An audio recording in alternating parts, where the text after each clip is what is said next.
आमार जी पुराना तालिका आसिले जोवाबार केंद्रीय मंत्री डांगरिया आमार अসমলৈ आहुते तेखेते आमाक 3 लाख घৰৰ आबल्टन दिसिले आरु जदि आमी नतुनকৈ 3 लाख घर पाऊ 3,17,000 घर पाऊ तेतिया हले पुराना तालिकार प्रतिजन व्यक्तिरे घर दियार काम आमी सम्पूर्ण करिब पारिम।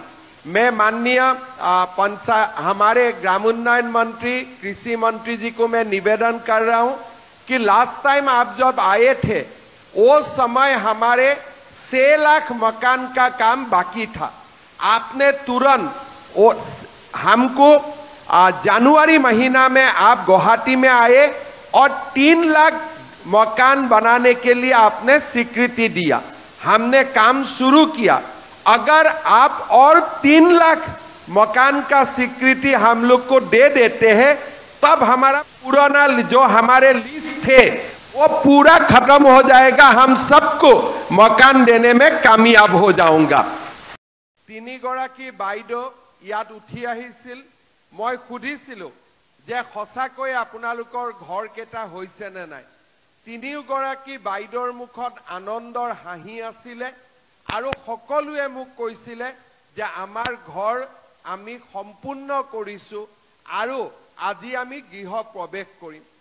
আমি অত্যন্ত আনন্দিত যে 2016 সনত প্ৰধানমন্ত্ৰী নৰেন্দ্ৰ মোদী ডাঙৰীয়াৰ দ্বাৰা আমি অসমত 26,11,793টা পকী গৃহ নিৰ্মাণৰ লক্ষ্য আমি লাভ কৰিছিলো। ইয়াৰ ভিতৰত প্ৰাৰম্ভিক অনুসন্ধানৰ পিছত আমি 25,73,325টা গৃহ আমি আবল্টন আৰু কাম আৰম্ভ কৰিবলৈ সক্ষম হৈছিলো।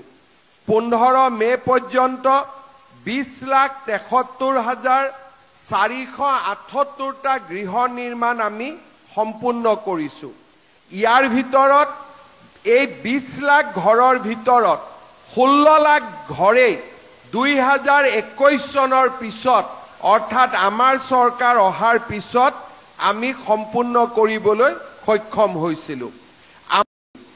আমাৰ যি পুৰানা তালিকা আছিলে যোৱাবাৰ কেন্দ্ৰীয় মন্ত্ৰী ডাঙৰিয়া আমাৰ অসমলৈ আহুতে তেখেতে আমাক 3 লাখ ঘৰৰ আবল্টন দিছিলে আৰু যদি আমি নতুনকৈ 3 লাখ ঘৰ পাওঁ 3,17,000 ঘৰ পাওঁ তেতিয়া হলে পুৰানা তালিকাৰ प्रतिजन व्यक्तिरे घर दियार काम आमी सम्पूर्ण करिब पारिम। मैं माननीय हमारे ग्रामोन्नयन मंत्री कृषि मंत्री जी को मैं निवेदन कर रहा हूं कि लास्ट टाइम आप जब आए थे उस समय हमारे 6 लाख मकान का काम बाकी था। आपने तुरंत हमको जनवरी महीना में आप गुवाहाटी में आए और 3 लाख मकान बनाने के लिए आपने स्वीकृति दिया। हमने काम शुरू किया। अगर आप और 3 लाख मकान का स्वीकृति हम लोग को दे देते हैं तब हमारा पुराना जो हमारे लिस्ट थे वो पूरा खत्म हो जाएगा। हम सबको मकान देने में कामयाब हो जाऊंगा।